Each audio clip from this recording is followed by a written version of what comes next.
call it exact global accountability. Uh, layman's language tells us that what's happening now is a nagging problem already for how many years? In fact, when the president, Duterte, was the president, I've always supported his decision on this. But, Mr. Secretary, it has been 7 years now and still going on. And I was wondering when is it going to stop? The thing is this, the ICC does not agree with our, I believe that the criminal justice is working in the Philippines. But sinasabi ko nga dito, our cooperation with the ICC reflects our willingness to be transparent and responsible on the world stage, because what the world sees now is what the ICC tells them, what not the Philippines tell them. I'd like you to tell me about that. Do you agree with that, Mr. Secretary? I'm sorry, Your Honor, but not quite. Not quite. Dahil ang ating Philippine government naman po ay nag-submit ng necessary information sa ICC Prosecutor's Office. Kaya nga lamang po ang tingin niya ay insufficient yung ating ginagawa. Just to supplement po yung... Let me interject, Secretary. Yeah, you mentioned that, no, kanina. Pero alam niyo naman ang ICC, may question din dyan, eh. Di ba? Sabihin nila, hindi naman enough yung information na binibigay niyo sa amin. So why don't you allow us to go there and have our own investigation? Well, ay viewpoint nila yon, ano po. Pero tayo naman ay merong pinakita talaga na actual na information na mapagbabasihan nila kung tayo ay kumikilos o hindi kumikilos. As of, for example po, as of October 2023, yung pong naunang priority cases na galing sa PNP, 56 ng laban cases. 25 were closed for lack of interest on the part of the complainants or requesting party. 19 cases are still pending investigation. 12 cases were filed before various courts and prosecutors' offices. May conviction na po dyan kina Arnaiz, kay Kulot de Guzman, may case for homicide against for the death of Crispin Vedanio, may criminal case against a police officer for the killing of a certain Garbo, the filing of information for the murder of certain Sawadjaan, Bacalso, and Hofer, for the death of Leo Morata. Public police officers who were involved in the killing of Richard Santillan and Casing are currently on trial for murder before the RTC of Cainta. Information for murder was filed against police officers involved in the killing of a Spanish national by the name of Diego Lafuente. Cases for murder were filed in the case for the death of a certain Elpidio Sevilla Francisco, etc., etc. 250 other non-laban cases were investigated by the NBI Bulacan District Office. But quite unfortunately, Your Honor, according to the NBI, 70 to 80% of these cases in Bulacan were left hanging because the victims' families could not be located or were uncooperative. In the entire Central Luzon area, 58 cases are under investigation. So, in short, Your Honor, these are being done by our investigative agencies. It's just that konti pa lang po yung nakakarating sa ating mga husgado because we have a certain process to follow. Yung pong sa preliminary investigation could take some time. And sometimes these are appealed by way of certiorari kung meron pong finding ng probable cause. So, it's because of our process. Hindi naman po pareho ang proseso natin at ng ICC. Yung kanila po kung ano ang gusto nilang gawin. Kung gusto nilang mag-investiga, kung gusto nilang magpa-aresto kaagad, they can do so. Pero yung sa atin po, hindi ganun yung process. And our process needs time.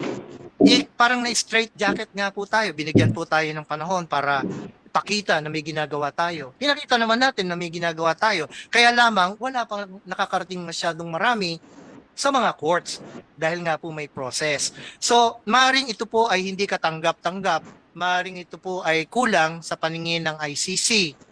Pero hindi naman po ibig sabihin na wala naman tayong ginawa.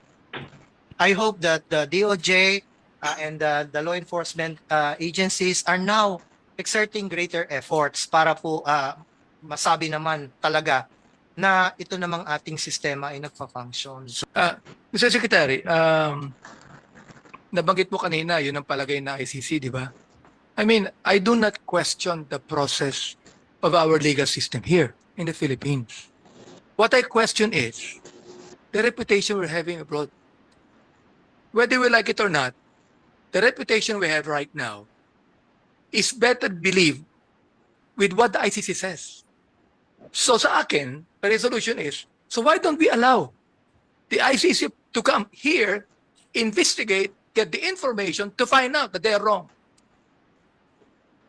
Are they wrong or right?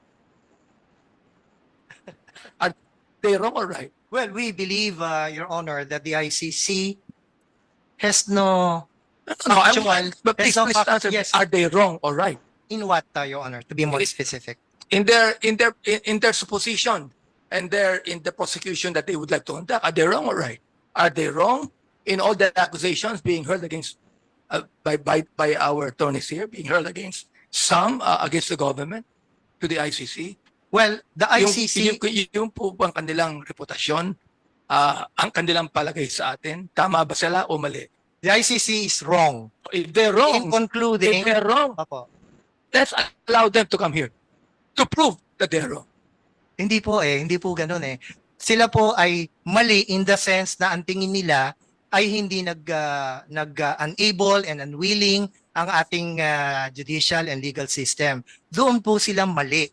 Kaya ang dapat na gawin natin para ipakita natin na mali sila ay hindi papasukin sila, kung hindi strengthen yung ating ginagawang investigative and prosecutorial functions. Do you mean Yun tell po ang me, Atty. proper- Guevara, At- let me, do you mean tell me, Atty. Guevara, that we are only strengthening because of what the ICC is doing? No, hindi po. Hindi naman po dahil lang doon. So let me ask Ito po ay Atty. duty natin. Let me ask Tony Neri and Attorney address there.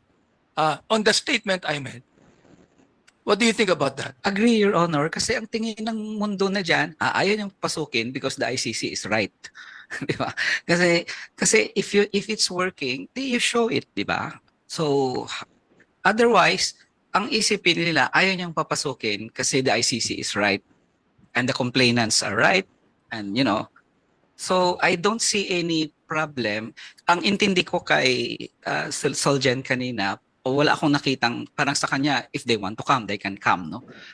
But we have no legal duty to cooperate. It's a political decision. Parang nakita ko naman kanina. So legal duty, ina-assert na wala yon. But of course, if Malacanang says so, it's a political decision. They can.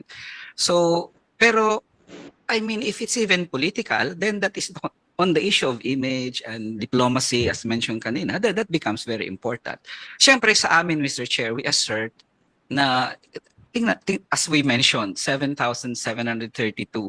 And then Congressman Flores said, 1,000, halos less than 1,000 ang nabanggit eh. Parang, are you really willing?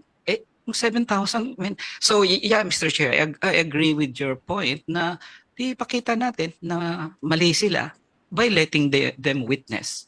So if you agree with me, Attorney Neri, mag-i-stop na yung akusasyon ninyo. Well, let's see kung ma-prove ng Philippine government na... Magiging kontento na kayo if you agree. Well, if there is real justice in the Philippines, Mr. Chair, magiging kontento, hindi lang kami, we're talking of the families of the victims. Pag may genuine and serious investigation and prosecution, who is there to complain about serious investigation and prosecution? Yes, Mr. Chair. Your Honor, let me just put this in proper perspective. Yung pong report na merong mga 6,000 o 7,000 na insidente na may namatay, hindi naman po ibig sabihin na lahat noong 6,000 or 7,000 cases na yon ay nangyari na may abuse or merong lapse on the part of our law enforcement agencies. As a matter of fact, doon po sa initial na evaluation ng Internal Affairs Service ng PNP, Ang majority po naman dyan na operations by law enforcement agents were regular. At wala naman po silang nakitang pagkukulang on the part of law enforcement agents.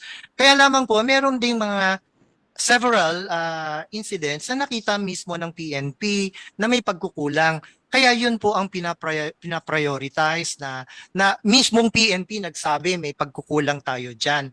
Pero hindi naman po ibig sabihin na yung 6,000 o 7,000 yon ay puro merong abuse of power ang PNP. Sila mismo nakita na po nila yan on an initial investigation na great majority ay tama naman ang operations.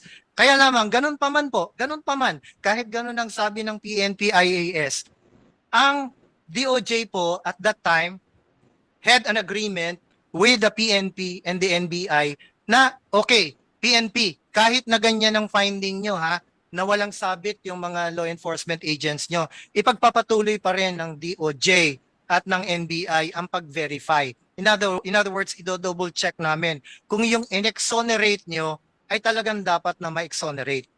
Pero for now, unahin namin ito, matter of priority. Ito yung in-identify nyo na talagang merong problema.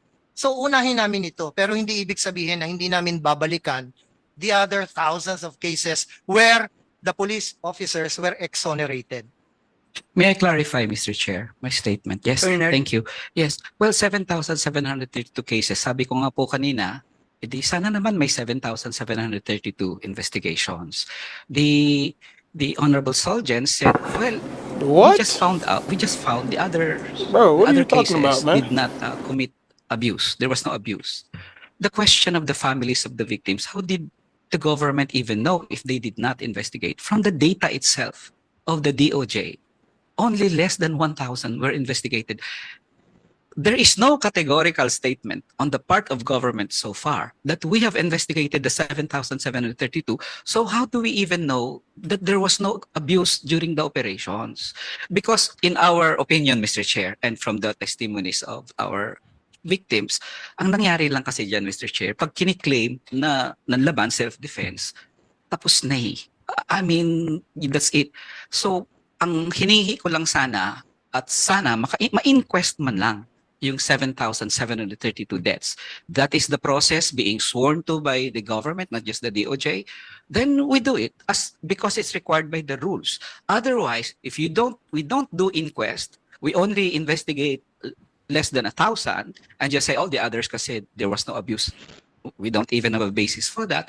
Then may problema Attorney po tayo, Mr. Chair. Sorry if I cut you off, no, but I think what would help also is the figures that we were requesting the PNP and the DOJ to submit. Kasi right now, the figures, 7,000, 6,000, we don't really know where it came from, no? And we would prefer siguro that an official number be given by the PNP and the DOJ and what actions have been taken on these numbers that That is good, Mr. Para at Chair. least may basis tayo. Kasi we're just like, trying to pick figures from whatever. No?